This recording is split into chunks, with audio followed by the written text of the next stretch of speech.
The title of the show is called Breaking Through Glass Ceilings with Uncomfortable Conversations. There's a lot of uncomfortable conversations, which is surrounded by trending topics that has to be had.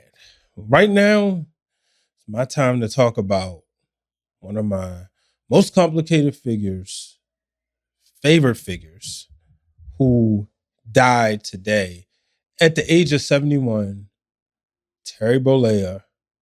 But to me, he's my favorite wrestler under the persona Hulk Hogan.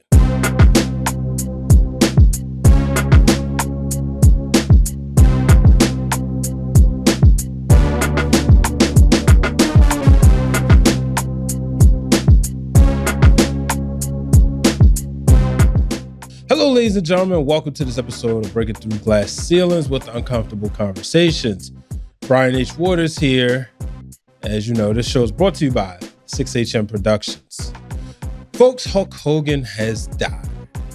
A day that, quite frankly, you never think is coming. Some of your favorite wrestlers, superheroes, favorite artists, once they hit a certain age, you just feel like they're going to live forever, right? For me, that's how I felt about Hulk Hogan. Anybody knows that I've been a Hulkamaniac since birth. But what makes this complicated is because of the position Hulk Hogan put himself into.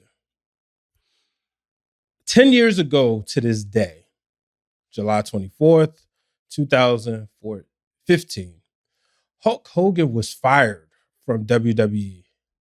At the time, he was, under a Legends deal. But while he was in court suing for a sex tape that was released without his permission, it was revealed that Hulk Hogan used a racist slang. He said nigger. And he was with Bubba the Love Sponge, his wife, two people, Bubba the Love Sponge and Hogan were friends. You could see a lot of few of Bubba the Love Sponge shows, you could see that them two were talking, right? And they were friends. You would see Hogan come on the show, especially stuff with WCW, all of those issues. Well, the word on the street, Bubba the Love Sponge and his wife were swingers, and Hogan, who was going through something that was very complicated, very heartbreaking to him. He was, at that time, at death's door. He had just lost his wife to divorce. His son, Nicholas, was in a car accident that almost claimed Nicholas' best friend's life. And Hogan was being sued. Well, he was trying to take care of family bills, but the family was coming after him. Linda was coming after him. And he was essentially at rock bottom. And then at the time, his daughter, Brooke, who was in an attempt to get her music career started, or in the middle of her music career, she was dating a rapper. Well, Hogan's words to Bubba the Love Sponge wife, after they had probably got finished or getting ready to have sex, he says, if she was going to fuck some nigger, I'd rather her marry an 8-foot tall nigger worth $100 million, like a basketball player. I guess we're all a little racist. Fucking nigger. So when that came out, I remember that day. I checked the timeline because in 2012, I read Hulk Hogan's book. And I read it, let me see the name of the title. I read his book titled My Life Outside the Ring. I watched an A&E special. And in this special, I learned that after all of things happen with his wife and his children, Hulk Hogan was on the verge of ending his life.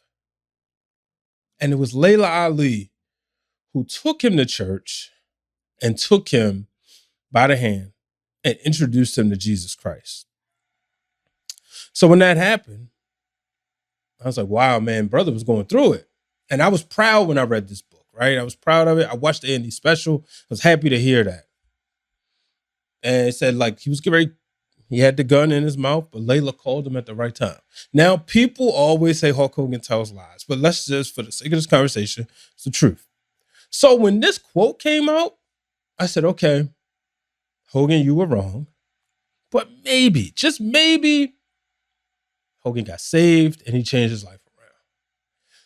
So when I would mention that I was still a Hulk Hogan fan, I got just absolutely brutalized verbally, not physically, but brutalized. And quite frankly, I didn't care what anybody had to say.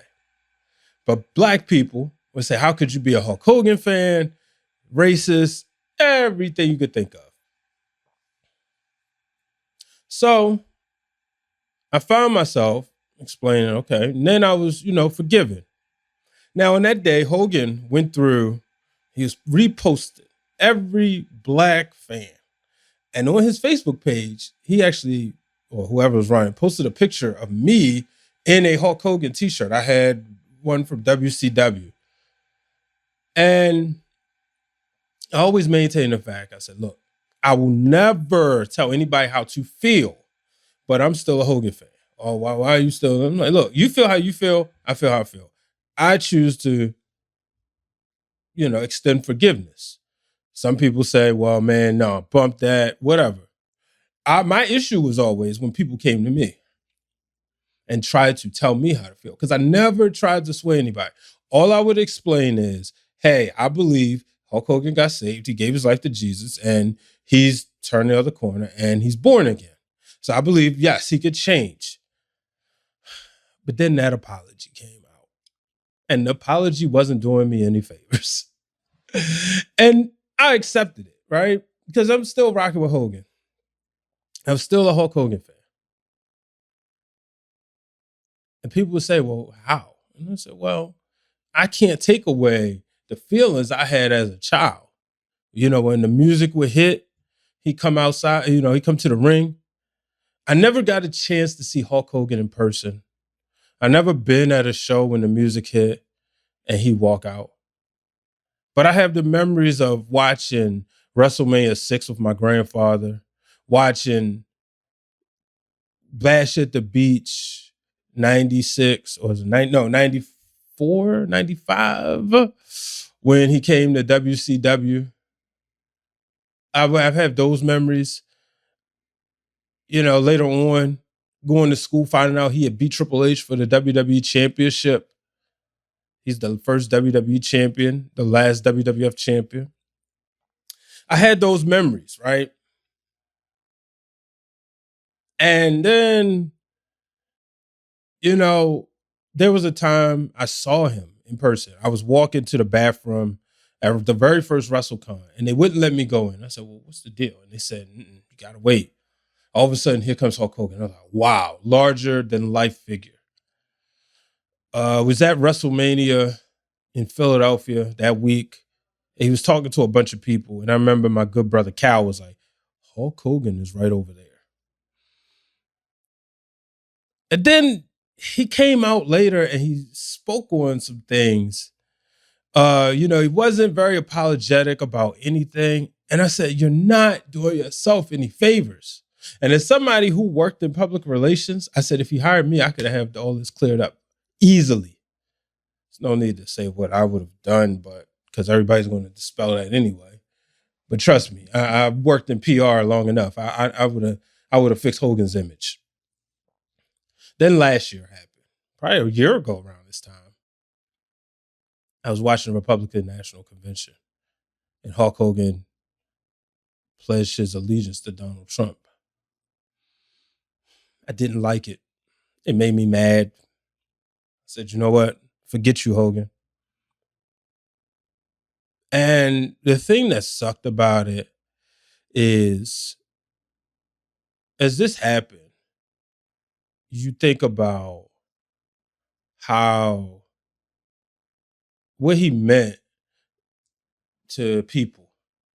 Now, on this side, he chose a side, but there's no denying the fact you saw what he meant to that right wing.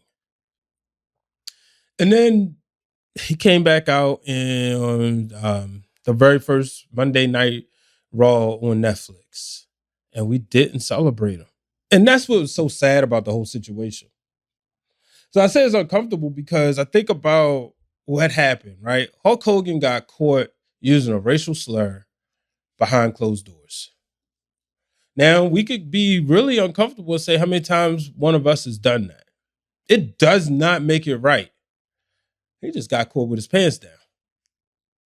Now, morally, yeah, he shouldn't have, I mean, they were swingers. That's their lifestyle. But you can make the argument like, hey, if you have your certain values and morals, he shouldn't have been doing that. You can make that argument. But it's just crazy because you really think about people who move the needle, people who change the face of an industry, right? And to not be able to celebrate them sucks. And you can celebrate them, but there's always going to be that tainted legacy. I didn't, and I'm going to leave my phone on do not disturb. So if you're watching, thank you. If you're trying to reach me, 9 times out of 10, if we're in a group chat, I done deleted the chat. 9 times out of 10, if you send me messages, I'm not responding because I don't want to hear nothing negative. I know Hulk Hogan died. Quite frankly, I'm pretty sure I knew before majority of you did. But I sit back and think about just everything he means to professional wrestling. Now, people can say what they want. I'll be honest with you. Wrestling wouldn't be where it is, folks. Y'all can fantasy book all y'all want. Y'all can think about all y'all want. We could make the talk that Vince McMahon would have used Kerry Von Erich, Dusty Rhodes, Paul Orndorff. But when you look at all of them, none of them had that larger than life feel like Hulk Hogan did. So quite frankly, it wouldn't have worked. It wouldn't have been the same. So y'all can bring up your Stone Cold Steve Austins, your John Cena's, your Roman Reigns, but there's a reason why Hulk Hogan was first. He was marketable. He had to really change the face of an industry. He had to put the industry in a place where it's mainstream and people are paying attention. Nobody else could do that. See, in baseball, we could talk about the Babe Ruth, right? But let's just say Babe Ruth doesn't happen. Eventually, there would have been Mickey Mantle.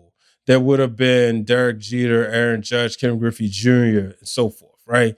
Basketball, Michael Jordan doesn't happen. Eventually, there would have been a Kobe Bryant, a LeBron James, Grant Hill, somebody else. You couldn't push the machine because you're playing a sport, and if you want to take it to another level, you can pick a person.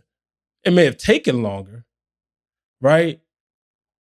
But you could eventually put somebody in there. You can't do that with professional wrestling because Hulk Hogan had to take it from being just a back and forth regional sport or regional show and make it global and national.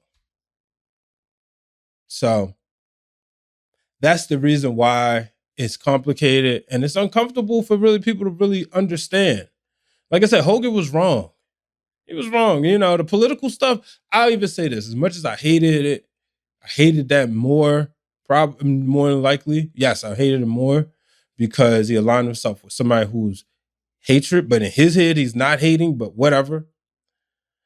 The racial stuff was worse because regardless of what, it's like, bro, you really told all your supporters how you felt about them. But what's even worse is that, and I'll say this for myself, I wanted to believe he changed. Now, maybe he did. He just didn't know how to articulate that change. Maybe he didn't. Who knows? But Hulk Hogan's gone. And if you're a Hogan fan, we in this together. My heart goes out to you. And if you're not a Hogan fan, respectfully, keep your comments away from me and keep them within your community that wants to hear it. Ladies and gentlemen, that'll do it for this episode of Breaking Through Glass Ceilings. Remember, do not let anyone place a ceiling above your success, brother.